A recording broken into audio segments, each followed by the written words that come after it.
Gülvarı çəkdi ki, Eskizən, evi çok dağıtma.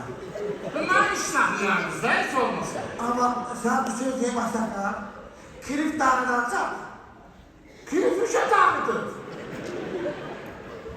Kirifüşe, sen oldun burada. Ne oldu bilmiyorum. Yok, özümüz elin bir çəkdi ki, sabahlı evi çok dağıtmıyor, tabii. Sen de ne danışıyorsun Aslanlar? Baba, 100 manat danışıyorsun, düzü, 100 manat. Gençlerden 100 manat pul geldi, bundan da kardeşine verirsin, Oldu, gel, sana bak.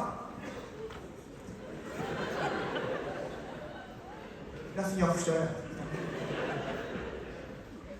Ya kardeş, bir evin çok değil. Çok üzücü namaz kırıp değil. Bir şey var, bir de gel. Suçu. Buyur.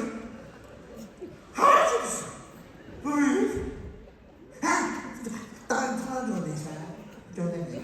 Yaxşı, orada iş istəmir, Anladım, 5 manata verib, bir dənə geçən şinabla takırsan, bir dənə uzuna geçən bir dənə bahalı, təbliğ, əyəsi bahalıysan, evi ödüyorsunsan. Dışarı baxın, tamam. Ay, bu ev qabuyla da.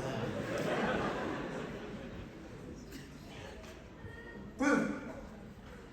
Bak, görürsünüz ki, şavablarımızın əski, bahara çalışsın. Ne aşı var lazım?